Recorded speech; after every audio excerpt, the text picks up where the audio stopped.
Eh bien le bonjour, ici Django, bienvenue dans cette nouvelle vidéo. On n'a pas fini d'en entendre parler, Avatar qui ressemblerait à Far Cry.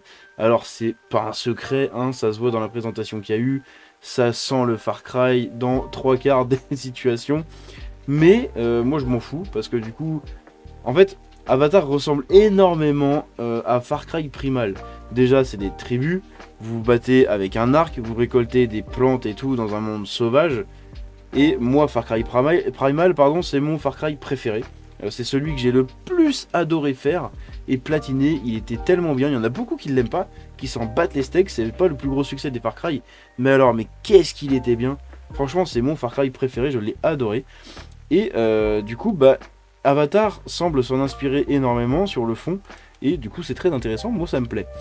Avatar Frontiers of Pandora m'a donné un coup de fouet. Massive Entertainment a promis un monde de contraste avec sa nouvelle aventure d'action, mais je ne m'attendais pas à ce que cette affirmation soit si au niveau de la surface. D'un côté, je regarde un monde ouvert avec le potentiel d'être parmi les plus visuellement captivants jamais conçus, et de l'autre, des rencontres de combats réparties dans des installations désolées de l'ère RDA, qui ont l'air d'avoir été étranglées par le fantôme du passé de Far Cry. Évidemment, on voit les structures du coup de camps d'ennemis qu'il faudra libérer, etc. Vous allez débrancher les alarmes comme vous l'avez fait dans tous les Far Cry, c'est-à-dire que vous ouvrez une boîte, vous arrachez des fils, voilà. Ça existait déjà depuis Far Cry 3, et c'est limite la même animation jusqu'à Avatar. C'est un peu dommage. Après, il y a d'autres choses qui sont intéressantes, c'est que quand vous capturez un camp, c'est pas juste un camp où vous pouvez vous TP, vous avez accès à votre arsenal et tout. Non, c'est dans l'histoire du jeu, dans le lore, dans l'univers, à voir si ça sera encore ça à la date de sortie.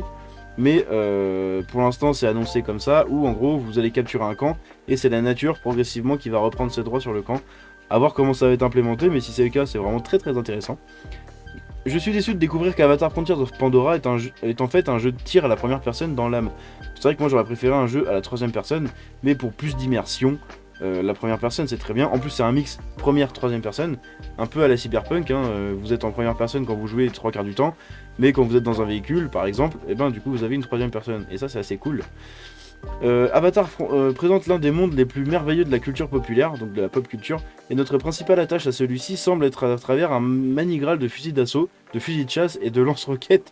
Je n'aime pas être dédaigneux, en particulier pour un jeu vidéo auquel je n'ai pas encore eu la chance de jouer, mais il semble avoir une dichotomie entre la présentation et les possibilités ici. Avatar Frontiers of Pandora vous fera jouer le rôle d'un Na'vi personnalisable qui est effectivement un paria, donc un étranger à sa patrie. Vous explorez la frontière occidentale de Pandora tout en gardant votre héritage perdu et en reprenant la confiance de trois clans Na'vi distincts. Donc on va pas refaire un point sur l'histoire, j'en ai déjà parlé dans ma vidéo où du coup j'analysais entre guillemets le gameplay du coup de la présentation. C'est dans ce cadre narratif, que Massive établit une boucle de jeu théoriquement convaincante qui peut sembler plus conforme au thème plus large d'Avatar, l'environnementalisme, l'histoire et la spiritualité. Au nord se trouvent les hautes plaines, où est le clan Zeswa qui vit en harmonie avec des bêtes géantes, au milieu de belles collines vallonnées, gagnez leur confiance et ils vous apprendront à apprivoiser et à monter des Dire Horse. À l'est, l'inconnaissable, c'est chelou comme traduction, forêt nuageuse où le clan Kametir vit dans la clandestinité, une occasion de se connecter avec vos ancêtres se trouve dans leur domaine. Et à l'ouest, la magnifique forêt de Kinglor qui se trouve à l'ombre des montagnes flottantes. Ici, vous apprendrez les bases de la chasse du clan Aranae et développerez un lien avec votre propre Ikran, un banshee volant que vous pouvez nommer, nourrir, personnaliser et utiliser pour explorer le monde de Pandora depuis le ciel. Un peu à la manière du coup d'Horizon Forbidden West quand on vole sur la machine. Verrouillé et chargé.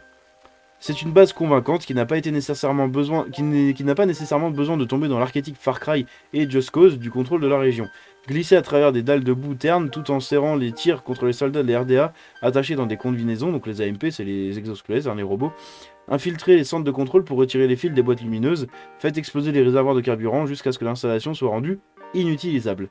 Complétez cette routine et les zones les plus esthétiquement misérables du monde ouvert seront récupérées par la nature. Il y a un moment et un endroit pour ce type d'action, et je ne m'attendais pas à le voir ici. Pas dans un gibier qui semble être autrement occupé par l'exploration pacifique et des activités telles que la chasse, la cueillette et la cuisine. Frontiers of Pandora est une aventure autonome qui se déroule dans l'univers d'Avatar, et je me dois de me demander si une menace plus intéressante aurait pu être trouvée en dehors de l'administration du développement des ressources. Donc la RDA. Les zones en dehors du contrôle RDA ont l'air vraiment impressionnantes. Pandora est un monde magnifiquement dangereux et Massive semble avoir une réelle maîtrise de cet aspect. Je suis plus que ravi de l'opportunité de me rendre dans des forêts tropicales luxuriantes et des toits d'horizon. En particulier lorsque le jeu taquine des activités secondaires axées sur la guérison de la nature et de la faune, la collecte d'ingrédients pour créer différents repas, ou la possibilité de faire progresser votre agilité naturelle et votre contrôle sur les montures. Comme Avatar Frontiers of Pandora vous laissera vous engager avec ce côté d'expérience avant de vous pousser finalement vers ce qui semble être des rencontres de combat plutôt plates avec des armes humaines, reste à voir. En fait, c'est la grande question sans réponse alors que je me penche sur la date de sortie du 7 septembre. En dehors de l'action, Frontiers of Pandora ressemble à une expérience en monde ouvert vraiment expressive et transformatrice, mais à l'intérieur, elle ressemble étrangement à tous les autres jeux de tir en monde ouvert auxquels j'ai joué depuis que Far Cry 3 a établi la norme il y a 10 ans. Et on est d'accord, j'ai joué à Far Cry 3 depuis la sortie.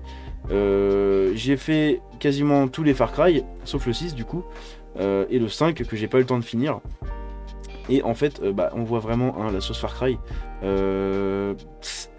C'est dommage, mais dans le fond du gameplay, c'est Far Cry. Après, comme je vous ai dit, pour moi, il s'inspire énormément de Far Cry Primal, pardon.